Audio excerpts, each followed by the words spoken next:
ഈശോ തൻ്റെ പീഡാനുഭവത്തെക്കുറിച്ചും കുരിശുമരണത്തെക്കുറിച്ചുമൊക്കെ യഹൂദർക്കും ശിഷ്യന്മാർക്കും സൂചനകൾ നൽകുന്നതാണ് ഇന്നത്തെ വചനഭാഗം.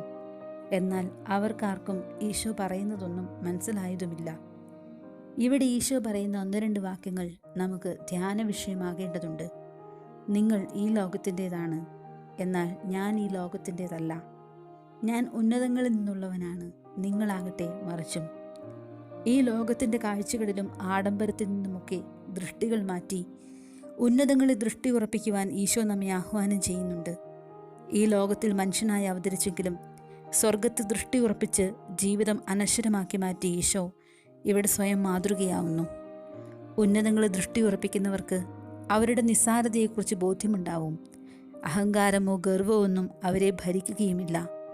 ഉന്നതങ്ങളിൽ നിന്നുള്ള ശക്തി ഒന്ന് മാത്രമാണ് തങ്ങളുടെ ആശ്രയം എന്ന വിചാരം എപ്പോഴും അവർക്കുണ്ടാവും. ഇന്ന് മനുഷ്യൻ വല്ലാതെ ലോകത്തോടുള്ള മൈത്രിയിൽ വേരൂന്നി തുടങ്ങിയിരിക്കുന്നു. എല്ലാത്തിനെയും കീഴടക്കുവാനും അടക്കി വാഴുവാനും തനിക്ക് ശക്തിയുണ്ടെന്ന ചിന്ത അവനിൽ ആഴപ്പെട്ടു കഴിഞ്ഞു. ദൈവമുണ്ടോ എന്ന ചോദ്യം ചോദിക്കുന്നവരുടെ എണ്ണം ക്രമാതീതമായി വർദ്ധിച്ചു. സ്വന്തം കഴിവുകളിലും ശാസ്ത്രത്തിലുമൊക്കെ വല്ലാതെ അങ്ങ് വിശ്വസിച്ചു. സർവശക്തിയും തെളിയിച്ച് മനുഷ്യൻ സ്വയം ദൈവമായി. യഥാർത്ഥ ദൈവത്തെ തള്ളിപ്പറഞ്ഞു. പഴയ തലമുറയുടെ ജീവിതത്തിൻ്റെ ആധാരവും ശക്തി സ്രോതസ്സുമൊക്കെ വീട്ടിലെ പ്രാർത്ഥനാ മുറിയിൽ തേജസ്സുറ്റ മുഖഭാവമുള്ള തിരുഹൃദയ രൂപമായിരുന്നുവെങ്കിൽ പുതിയ തലമുറ അതൊക്കെ പഴങ്കഥകളായി മാറി. അവർ ചുവടൊന്ന് മാറ്റിവെച്ചു. രൂപക്കൂട്ടിലെ തിരുഹൃദയ രൂപത്തെക്കാളേറെ ബാങ്ക് ബാലൻസുകളിൽ വിശ്വാസമുറപ്പിച്ചു. ഇവിടെ കൊറോണ വൈറസ് വില്ലനായി എത്തി. വലിപ്പത്തിൽ ചെറുതെങ്കിലും അവൻ പഠിപ്പിച്ചുകൊണ്ടിരിക്കുന്ന പാഠങ്ങൾ എത്രയോ വലുതാണ്.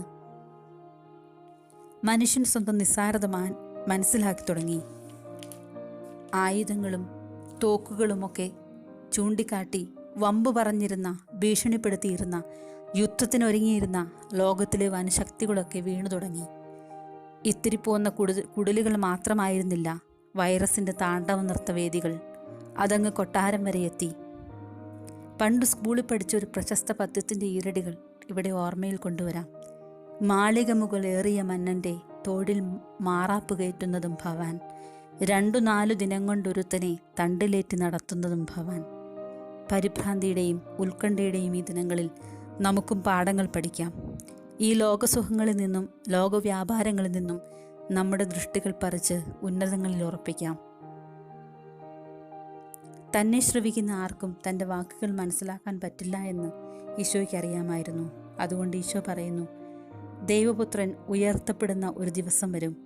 അന്ന് ലോകം മനസ്സിലാക്കും ഞാൻ ആരെന്ന്. അത് ശരിക്കും സംഭവിച്ചു. ഈശോയുടെ മരണം കണ്ട ശതാധിപൻ ഉറക്കെ വിളിച്ചു പറഞ്ഞില്ലേ, ഇവൻ യഥാർത്ഥത്തിൽ ദൈവപുത്രനാണ് എന്ന്. ഒന്നും എഴുതാതെ കടന്നുപോയ ഈശോയെക്കുറിച്ച് എഴുതപ്പെട്ട പുസ്തകങ്ങൾ എണ്ണമറ്റതല്ലേ. അവൻ്റെ അത്രയും അനുയായികൾ മറ്റാർക്കെങ്കിലും ഈ ഭൂമിയിലുണ്ടായിട്ടുണ്ടോ? അവനു വേണ്ടി ജീവിതം ഹോമിച്ചവർ, രക്തം ചിന്തിയവർ എത്രയോ അധികമാണ്. ലോകം തരുന്ന സുഖങ്ങളൊക്കെ ഉച്ഛിഷ്ടമായി കരുതി അവൻ്റെ പാദപിഞ്ചെന്ന് പുണ്യം ഭരിച്ചവർ, വിശുദ്ധ കിരീടം ചൂടിയവർ നിരവധിയല്ലേ. സുഹൃത്തേ, ഇന്ന് എൻ്റെയും നിൻ്റെയും ഊഴമാണ്. പാരമ്പര്യങ്ങളെയും ചരിത്രത്തെയും ഒക്കെ വിശദീകരിച്ച് ഊക്കം കൊള്ളുന്ന അഹങ്കരിക്കുന്ന നമുക്ക് സ്വയം വിചിന്തനം ചെയ്യാം. എൻ്റെ ജീവിതം കൊണ്ട്, വാക്കുകൾ കൊണ്ട് എത്രമാത്രം ഈശോയെ ദൈവപുത്രനായി ഞാൻ പകർന്നു കൊടുക്കുവാൻ, സാക്ഷ്യം കൊടുക്കുവാൻ എനിക്ക് സാധിച്ചുവെന്ന്. കഴിഞ്ഞ തലമുറ വിശ്വാസത്തിൻ്റെ സാക്ഷ്യത്തിൻ്റെ ദീപശിഖ നമുക്ക് കൈമാറി. അടുത്ത തലമുറയ്ക്ക് വിശ്വാസ സാക്ഷ്യം കൊടുക്കുവാൻ എനിക്ക് പറ്റിയിട്ടുണ്ടോ? പഴമക്കാർ തന്ന വിശ്വാസം എവിടെയെങ്കിലുമൊക്കെ ചോർന്നുപോയോ? നമ്മുടെ ഹൃദയവും മനസ്സും ശൂന്യമാകാതിരിക്കാൻ നമുക്ക് സൂക്ഷിക്കാം. നമുക്ക് കിട്ടിയ വിശ്വാസത്തെ ഒട്ടും നിറമങ്ങാതെ, ദീപ്തി കുറയാതെ നമുക്ക് കൈമാറാം.